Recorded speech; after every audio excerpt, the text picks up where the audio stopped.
Honorable Joanna Robo. Thank you very much, Right Honorable. Thank you, Minister, for this information. And I want to thank government for what it has done so far in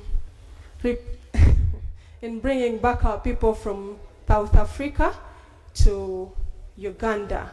Right Honorable Speaker, it's with a heavy heart that today we address an issue that goes beyond diplomacy.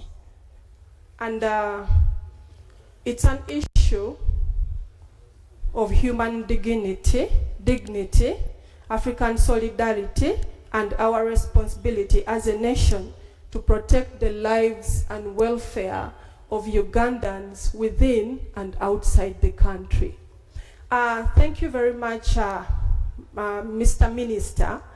You have tried to elaborate some of these things, but you need to come out strong on our diplomatic relations with the Republic of South Africa until there is credible evidence. What is your say until there is credible evidence that it is safe for the people of Uganda to travel?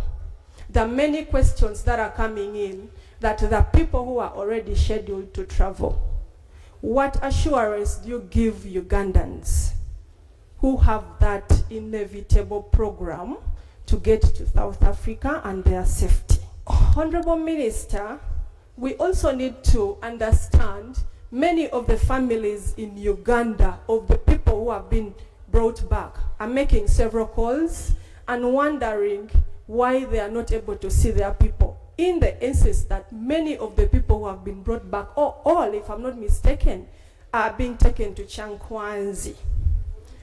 May we know why these people are being kept at Kyankwanzi from the time they were repatriated, because the families are in Wonderland, what their family members are doing in Kyankwanzi.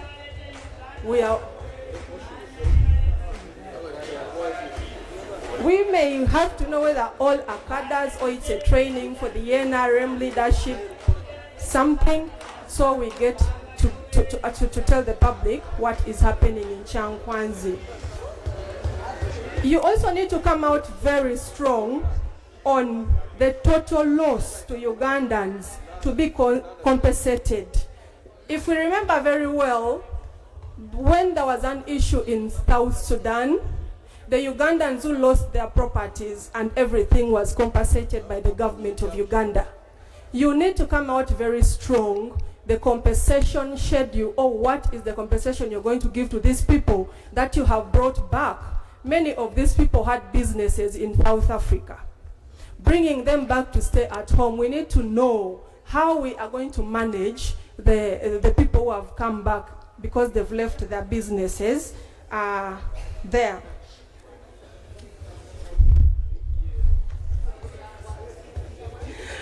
Honorable Minister, you are also aware that most of our borrowing is from Stanbic, which is a South African bank, and MTN. And this bank, we are all aware that it repatriates over 6 trillion. Honorable Shadow Minister, kindly please don't take that line. Please. I just want to guide, okay? Yeah, let us be patriotic leaders. Let us be patriotic leaders. Let us not, please, I'm the one seated here and I'm the one who has guided, okay? These are private companies. Let us not start this year on the floor. It's not good for this country. I would request you, my sister, Joanna Robo, okay? Kindly continue. Thank you very much, Right Honorable Speaker, for the guidance. But I only wanted to find out if we intend to have any other sources of borrowing, if anything goes wrong between South Africa and Uganda. Thank you for the guidance. I also want the minister to come out strongly and has the government of Uganda, particularly Kampala and Pretoria, so far been in any discussions to ensure control and restoration of security of persons and properties of the Ugandans? Thank you. Honourable Minister. These are very critical issues raised by the Shadow Minister. Thank you very much, Honourable Speaker, and I thank the Shadow Minister for Foreign Affairs for raising these important issues. Honourable Speaker, about the Kyankwanzi.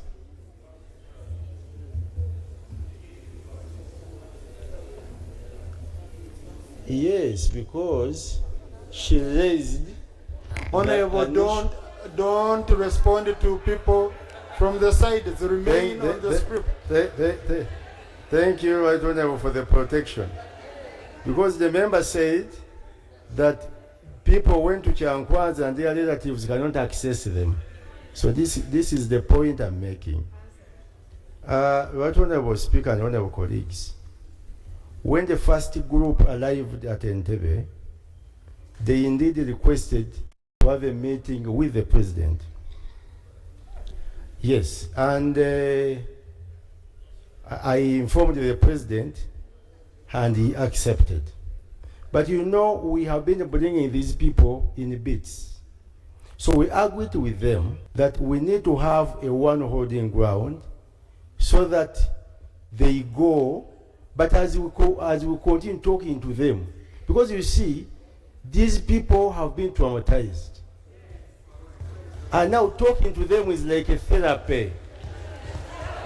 And I tell you, they are very appreciative, to the extent, Right Honourable, to the extent that, honourable colleagues, to the extent that even those that had come back on their own are now requesting to be put on the list to access Kyankwanzi. This is a very good achievement, and indeed, they are very, very happy for this arrangement.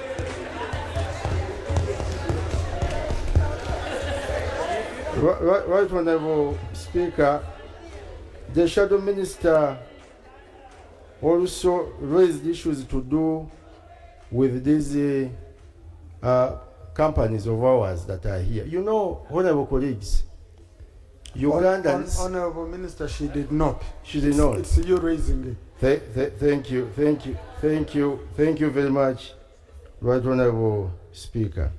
Another issue was to do with those that have already scheduled to travel to South Africa. Let them continue with their travel. This problem, yes, these attacks are on those Ugandan nationals, in fact African nationals that are in South Africa undocumented illegally. But it does not mean that there is a ban. And by the way, members, I need to inform you that this is not authorized by government of South Africa. The government of South Africa is not behind this. Yes. So it is. So I therefore implore all those that had scheduled to travel to South Africa to continue with their movement. Another point, Right Honourable Speaker, the Shadow Minister raised the concern that we should continue with engagements. Yes. Actually, we are continuing with diplomatic engagements. And very soon, I will be traveling to South Africa for more engagements. How I wish that even the Shadow Minister can accompany me to South Africa for further engagements. I thank you Honorable Speaker.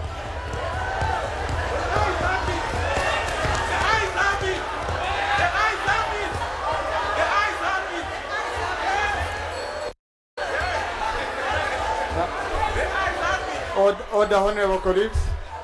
Now,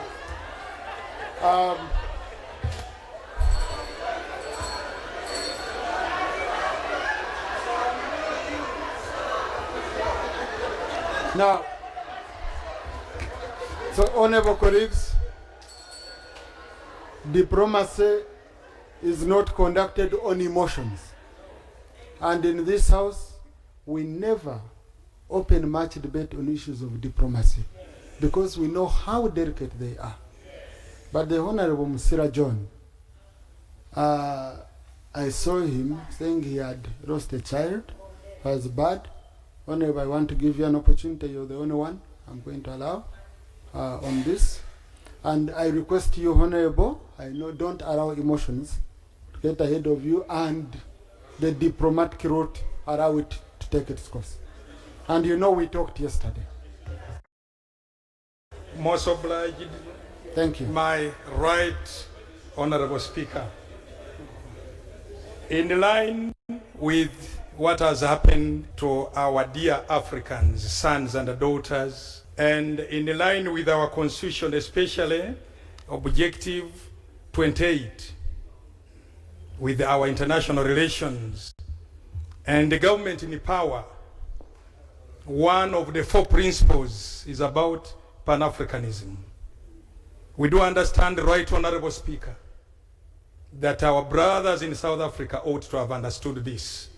I want, in good measure, to thank the Honorable Minister, and especially for what the government has done on evacuations from South Africa. I have my own residents, over 50 of them already in Kyankwanzi, undergoing psychosocial support, which is okay on the side of government. But of course, equally, Mr. Minister, sir, this is not xenophobia. This is not Afrophobia. It is Negrophobia. Negro, they hate only black. You have been in South Africa, right, Honorable Speaker?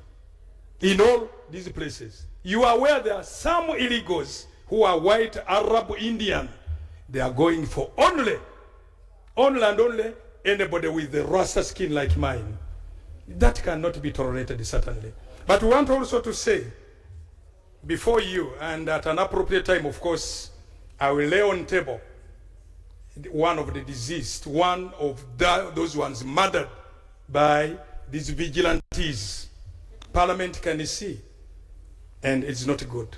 Even when somebody has gone there illegally, there are processes, there are international protocols towards that, Mr. Speaker, you know it. And I want to request that I lay on table displayed for the press to see. Yeah. He's called Nasima Ronald, son of Fred Rwandanyi, from my constituency, actually my home area. And he's dead. I want to thank government for evacuating the body. Thank you so much, and the support to the family especially. And we must give credit where it has been done. Lastly, Mr. Speaker, sir, I wish to say one or two things in 1 minute. One is that our government should link up with other regional bodies. Where is the AU? Where is the COMESA? SADC, East African Community? They are quiet. Completely quiet. Completely quiet. This is why some of us have gone solo out there. The other very last one, we need these returnees to be psycho-managed, because most of them have been investors in South Africa. In Pretoria, we have a young man from Entebbe who has a school with over 10,000 students. I visited there, and he employs 950 South Africans. He's an investor. And you should know today that amongst those who have returned forcibly by these vigilantes, by Wanu Muchoma and others, I want to say some of them are investors. I want the minister to investigate. Not all of them are illegals there. No, that's not the case. That would be underscoring the whole thing. I thank you, Right Honorable Speaker. Thank you. Now, Honorable Alenyo Masho, it was also the same, I remember, when you came to my office. But did people die or they returned? You know, these are colleagues who came to my office. Thank you very much. This matter. Thank you That's very much, yeah. Right Honorable Speaker. My name is Marshall Alenyo, Member of Parliament for Jonam County. Right Honorable Speaker, it is slightly the same, but I spent my life fighting with the ANC when we were at the university. The Honorable Wanyoto, you remember, with those of the late Noble Mayombo, we used to feed the ANC guerrillas who used to come from Algeria and from those training camps.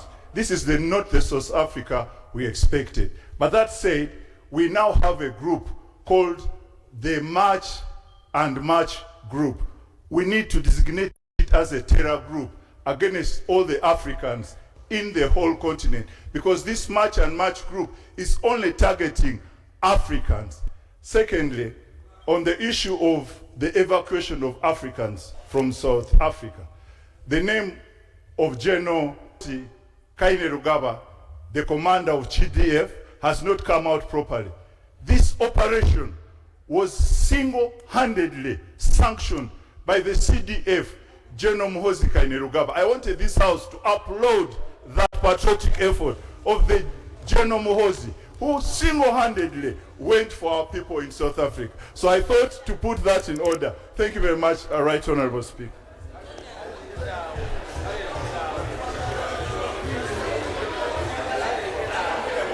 Thank you, honorable colleagues.